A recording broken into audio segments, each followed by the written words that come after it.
Hello everyone! Today I will try to test ChatGPT in the role of an interviewer, and I will finally get the chance to feel like a real celebrity. If you're a so-called regular person, there are probably not so many people in this world who are actually interested in your life, besides your close friends and family. But I think that most of us still have something to say, have their own story, and think that their lives are worth sharing. At least I feel this way. So let's see how GPT will handle this challenge. Will it be able to create a good quality interview, or the conversation will be dry and flat? By the way, it's pure improvisation. I have never tried it before, so we'll see how it will all turn out. And yes, I forgot to introduce myself. My name is Peter. Welcome to my channel. I hope you will like today's video, and if so, please consider to support my work, subscribe to my channel, and give this video a like. Thank you. I will read to you my first and the only prompt, which I will send to ChatGPT. Hi, today I would like to take interview with me for my YouTube channel. The purpose of this idea is to introduce me to my audience and also to check out your skills, so please do your best. As examples, you can check out these interview channels which I like. Here I give him just a list of channels with interviews which I like. You can also adjust the next questions and the direction of the interview according to my previous answers. In the end, the interview should contain the most important information about me, so the new viewers would understand what is that makes me to be me. But at the same time, let's not make the interview too long. 20 to 30 minutes of final edited material will be enough. After this message, you will be the host and the leader of the interview, and I will be your guest, like in a real life. And that's it. Now I will just copy this message, and GPT part will be transferred through my speaker. I checked, there is another microphone here, it should work. Can you hear me normally or not? 1, 2, 3, 1, 2, 3. Let's check it. So, and I press the start button. All right, let's begin. I want to start simple, but actually not that simple.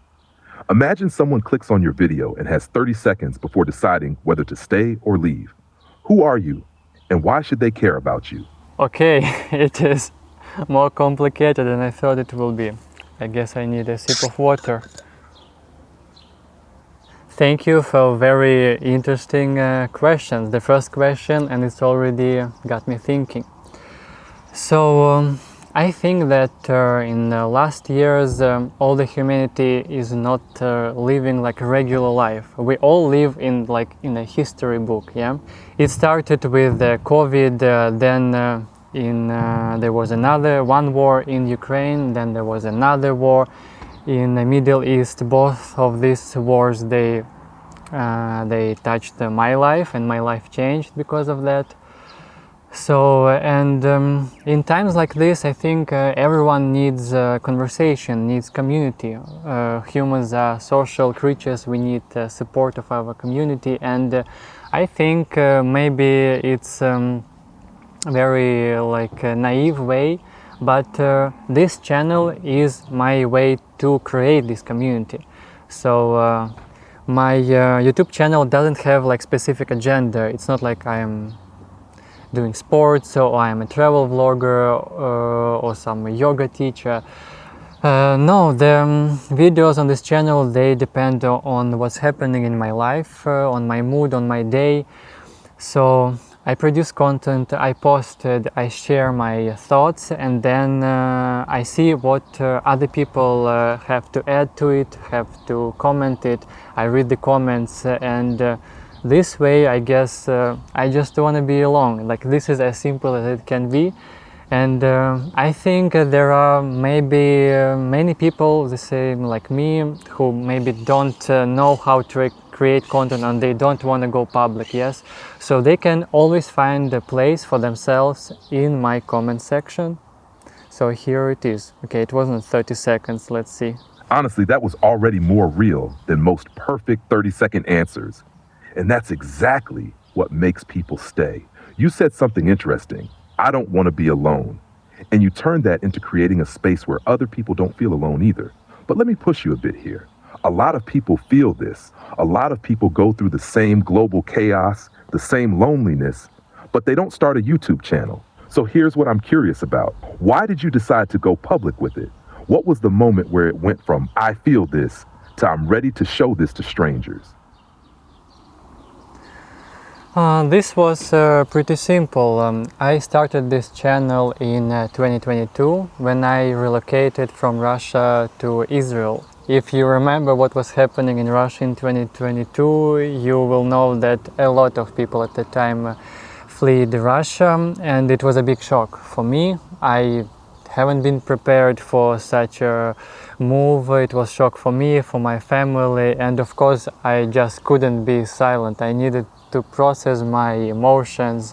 So I decided for the closest people, of course, I will all say in person and add much more details, but at the same time I can just make one source and I can just ask people if you're interested, if what's happening, you can just watch this video. So all information was already in one place, and that was one reason, but maybe not even the main. The main was that before relocating in Russia, I used to work as a videographer. It was my source of income, and I already had my gear, had my skills, and I liked and still like recording videos, filming stuff. But of course, after relocating, I couldn't keep doing the same in a new country without language, without knowing the market. I understood that probably I need to step back a little bit, but I don't want to say bye to filming, yes? And I already brought so many things, like, oh my god, I had a full luggage of gear, all expensive things which I could take with me, so why not to put it into use? And no, and here maybe like third reason we can add here that I like to talk. Oh my god, I just like to talk. I like conversations, to share my thoughts. So yeah, basically these three reasons. It takes time for him to process my longer answers. There's something very honest in what you just said. It wasn't some I had a vision to become a creator story. It was chaos, repetition, and a need to process what was happening, and the channel just emerged from that. But what I'm hearing between the lines is this. You didn't just escape a place. You also lost a version of yourself there, your work, your normal life, your environment. And instead of freezing, you kind of rebuilt yourself in public. So here's what I want to understand deeper. Who were you before the move, and how different is that person from who you are now? Not just facts like videographer in Russia, but as a person, mindset, priorities, even personality. This is a tricky question because from one side I want to say that my personality, like the core of myself, it didn't change after the move. I feel like pretty much the same person from this perspective, but of course such a dramatic change of life, it affected me a lot. After relocating, everything changed. All my dreams about how cool it will be to leave Russia, to live somewhere like in the free, so-called free world, in democracy, like somewhere out, somewhere in the warm climate. I thought it would be like as nice as possible because I kind of didn't like my life in Russia, even though I appreciated what I had. So after like I moved, I made this relocating, I understood how actually hard it is. You really miss your home, but you understand that your home is not your home anymore. It's already different. Like after these 3 years, a lot of things changed in my home country. And yet here in Israel, I also cannot just name that, okay, this place is my home now. Also, I should say that I didn't like look at the map and just picked Israel like I want to move there from Russia. No, it happened by itself, step by step. Also, there is a video on my channel about that. So I didn't know where I'm going when I was leaving Russia. Like, what was the question? Okay, my question, who I was before. 1 minute of your attention. If you watched the video this far, I hope you really liked it. So please hit that like button. It costs literally nothing to you and means the world to me. This way YouTube will push my video to more and more people, and it will help to grow my audience. Also, I sincerely ask to subscribe to my channel to support my work, and I promise I will not disappoint you with my next videos. Thank you very much, and let's go back to the conversation with ChatGPT. Okay, my question, who I was before. I said already too much. Okay, let's see. There's a lot of tension in what you're describing, and it feels real. What really stands out is this in-between state you're in. Not fully connected to where you came from anymore, but also not fully rooted where you are now. And I want to stay right there for a second, because that's something a lot of people feel, but don't articulate well. You said something powerful. You miss your home, but your home is no longer your home. So let me ask you this. Where do you actually feel like yourself right now? Is it a place, a situation, certain people, or is it something internal that you carry with you? Where do you actually feel like yourself right now? On top of everything I described before, I'm in a good place now. As ridiculous as it can sound in the middle of the war with Iran, but yes, it's true. Like, I appreciate that I escaped mobilization in Russia, that I'm not at war, that all my family is healthy and good, that I'm healthy, and of course I appreciate it. So I'm in a good place. But at the same time, I understand that maybe this is not my last point in life, you know? I like living in Israel, I like warm climate, I like the people. Like, it's a unique place, totally different story. I'm still learning Israel, of course. It shows its different character, different sides. But as I said, yes, I think that I'm maybe still in the transition point. So maybe all this big change in my life which happened before, it's only maybe one step, and there will be more steps in the future, you know? I like that he always like, oh, good question, wow, yeah, I support you. Like, he, you know, old ChatGPT, yeah, he's like, pour sugar on you, yeah, you're the best person. Let's keep in mind on it. Okay, what he says. That doesn't sound ridiculous at all. It actually sounds very grounded. Okay. You're holding two truths at the same time. Things are unstable, and your life is still okay. Not everyone manages that balance. What I'm hearing is that you're not chasing some final destination anymore. You're more in motion, figuring things out step by step. But that creates a different kind of pressure. When you don't see a clear, final place, no fixed country, no long-term certainty, it can feel freeing, but also a bit unsettling. So I want to go there. What are you actually building right now? Not geographically, but in your life. Is it stability, freedom, skills, relationships, your channel? If someone zooms out and looks at your life from above, what direction would they see? You got me here. Yes, it's a very unstable situation in a way, because for now there is no clear plan. I don't know what will be ahead of me. And what I'm building right now, I'm trying to build just normal life, as everyone probably in these days. But also I'm building my family. After all this big relocation, changing countries, I got married, and it was a big step itself, of course, but it was a huge path of bureaucracy and documents. So actually, for last 3 years, it's not like I was living in the chaos and thinking what to do. No, there was clear path what to do. I need to make documents, I need to find work, I need to find a place to live, I need to bring my wife to Israel. And only quite recently it all happened. And here is another war in Israel. So in the way, yes, what you ask me, what are you building right now, and not geographically, not channel, what's in the future, honest answer, I don't know. And maybe this is the part of the reason why I wanted to make this interview, to talk with you and maybe to find some answers. That's a very real place to be in. And I think people will recognize themselves in that more than in any perfect life plan. You spent the last few years in survival mode with a clear checklist: documents, relocation, work, bringing your wife, building the foundation. And now, for the first time, that checklist is kind of done. And suddenly the question appears: okay, now what? That moment can feel strangely empty, even if everything is technically good. So instead of asking you about some big life plan, because you already said you don't have one, I want to approach it differently. Let's zoom in, not out. What gives you a sense of meaning right now on a day-to-day level? Not in theory, not long term.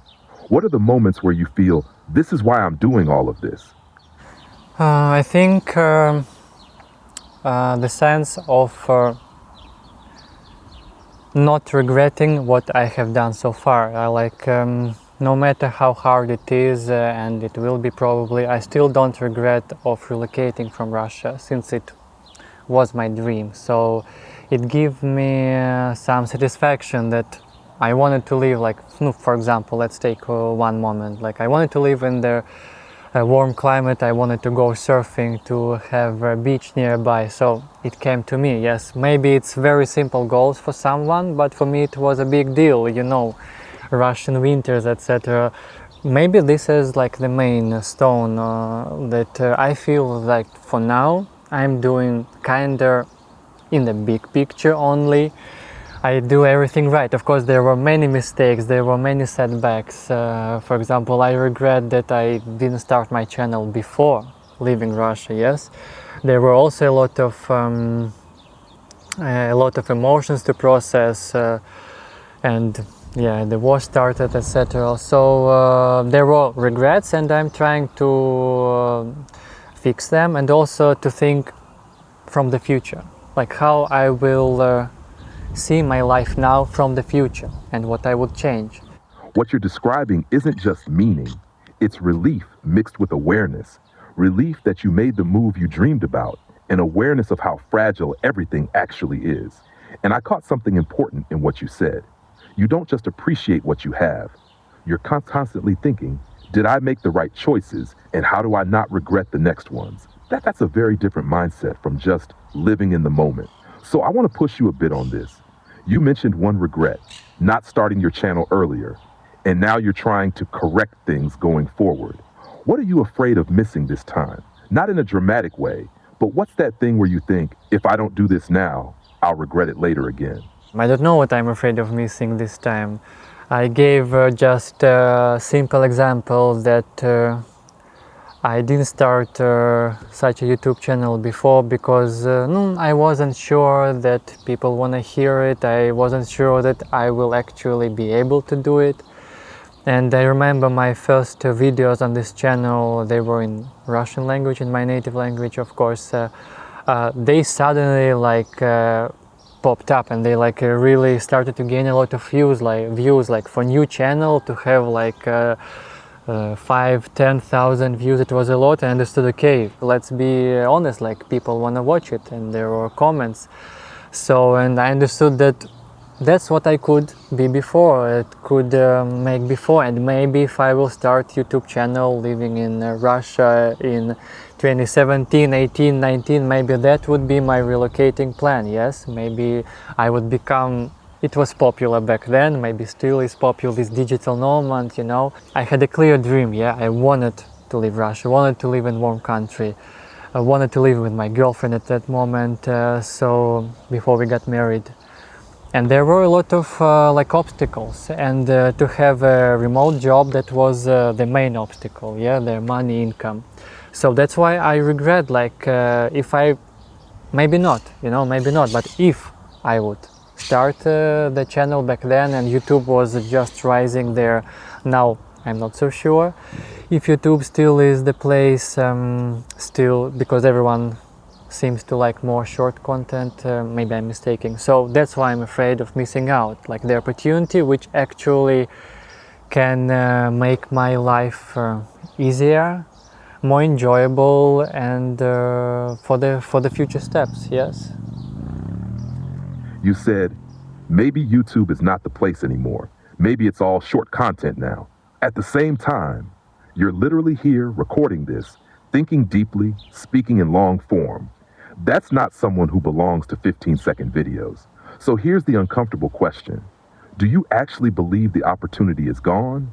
Or are you afraid of committing to it fully again and being wrong one more time? Because those are two very different things. And I want to make it even more concrete. If you imagine yourself 3 years from now, what version of you would feel like, yes, I didn't miss it this time?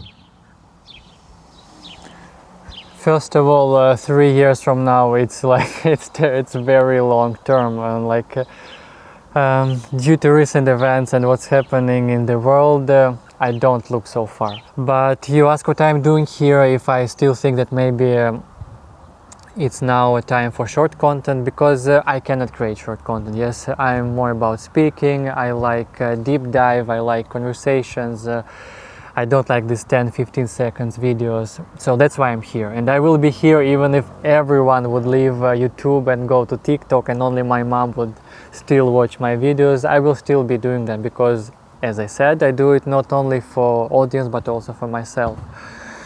And back to your questions about if you imagine what version of you would feel like, yes, I didn't miss this time.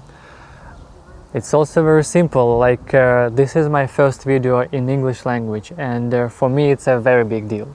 And I hope that years from now I will look back to this moment and think that that was a right thing to do, to start to change my channel basically, because I was kind of already tired and annoyed to talk this typical relocator content, like I moved to Israel and now I'm talking about how is life in Israel, how I settled down here, etc, etc, and also talking in Russian, even though this is not my main language anymore. So it's a big deal, it's also a big challenge for me, and I hope it's a right step to do. That's actually a really strong place to land the answer. What I'm hearing is not fear of missing out anymore. It's something more deliberate. You're choosing depth over speed. Even if only my mom watches, I will still do it. That sounds romantic, but also very telling. So let me ask you something more precise. What would make you stop doing this completely? Not algorithms, not trends. What internal line would have to be crossed for you to say, okay, I'm done? First of all, thank you a lot for your kind words. Before every your question, you give me so many compliments. I wouldn't say it's very professional from the interviewer, but okay. And also, I have no idea how many minutes we already recorded, so maybe it's time to wrap up the conversation. So after I will answer this last question, maybe let's have one, maybe two finalizing questions, okay? And let's finish this nice interview. And about what you asked me, what would make you stop doing this completely? I would think what will stop me, find something more real to do, you know?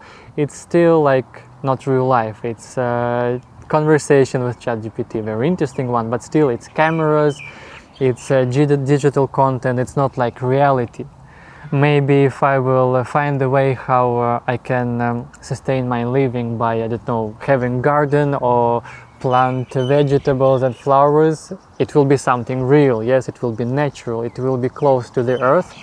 So maybe then I would stop doing a YouTube channel if I would have also my, real life community to talk with real people, not through the camera, not through YouTube. So maybe something like that. Or I don't know, maybe I will become a professional surfer and I will hire people to film me, not doing it myself, Got it? We'll start wrapping it up naturally, and I won't overextend this. What you said actually brings a really interesting contrast. You're not rejecting digital life. You're just saying it can't be the only layer. You're pointing towards something more physical, grounded, shared in real space. So I want to end with two final questions, short but important. First, when you imagine your life 5 years from now, what do you hope is still the same about you, no matter what changes around you? And second, what do you want the people watching this video to feel about their own life after hearing your story? 5 years from now, again, yes, it's a very long time, but okay, I understood your question. So basically, what I want to have the same, I don't want to feel stuck. I want to grow. I want to overcome some obstacles. I want to have ideas. And whatever I will be doing, of course, I want to be happy. I want to enjoy my life. I want to be happy with my wife and doing some interesting things with our lives. What else? More surfing. Much more surfing. Second, what do you want people watching this video to feel about their own life and hearing your story? This is a very big thing to ask. Like, I don't want to tell people what they are supposed to feel, you know. I could say like some cliche stuff is like, don't be afraid, change your lives. Like, I'm a regular person and you see I did that, I did this.